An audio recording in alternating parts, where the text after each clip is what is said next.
the simplest way to think about it, which is simple but not easy, is that revenue is a team sport. And there's a reason why you're hearing less people talk about like sales and marketing and more people talk about go to market and revenue in the title. It's because we've seen a fundamental gap in how B2B SaaS and even B2B in general has evolved. Previously, marketing was very much a function that in many cases early on was much more siloed from sales. And the only way that I've seen like the best companies like bridge this gap is uniting the teams under a clear North Star and having clear cross-functional goals where it's like, it basically stops this problem. And I'll break it down of like the typical thing that happens in most SaaS companies.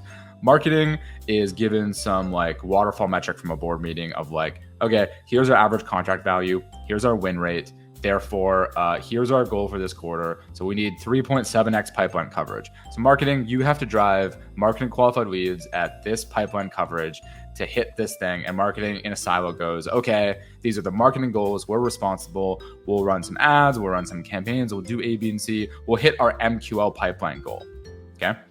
Then sales are like, okay, here's your number. Here's what you have to sell. Here's our win rate. Here's our ACV. Again, exact same math. So it's like, you need to be working X many deals per day at this win rate. Like, okay. And then sales and marketing go off in their separate ways and they're sprinting towards this thing. And what happens is you'll have like the marketing team celebrate 73 days into the quarter for hitting their MQL goal. We're like, great, we hit our pipeline goal, we did it, great. And then you look over and sales are like, we're 37% to quota. Why are you celebrating? And the disconnect is because there isn't a sort of unified approach around like, okay, well, pipeline is not created equal. It's like the same marketers who might be spending time capturing demand on search, let's say.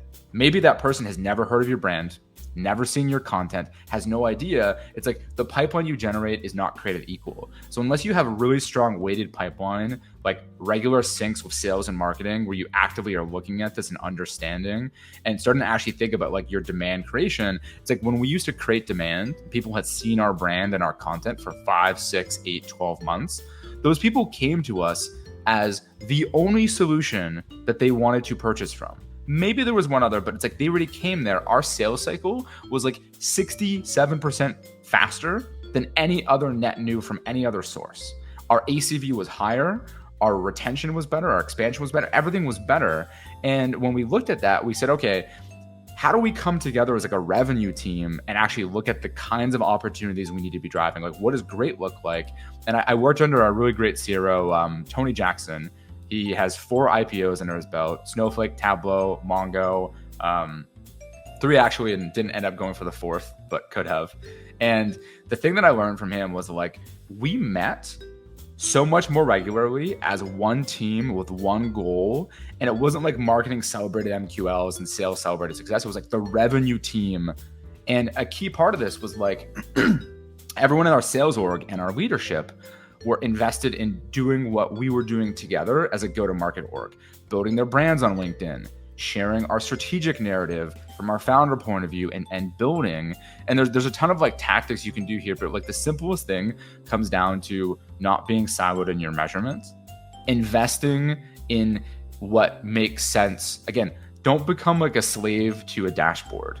I think too many go-to-market leaders end up becoming smart but lazy dashboard leaders, and they lose the common sense of like, hey, our LinkedIn sourced opportunities, again, have much higher ACV, faster win rate, less competitors. It's like, yet we're not investing in building our brands or our people because it doesn't show up in a dashboard that I can take to the board meeting.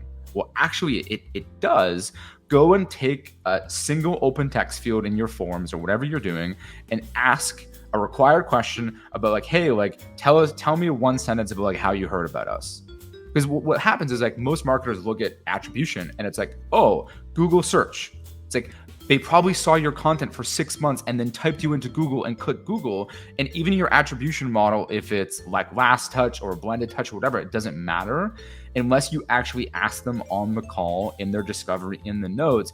People end up chasing shiny objects and investing in just demand capture instead of like demand creation.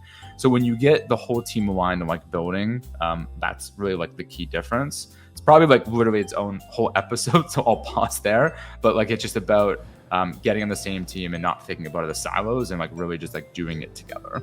Incredible.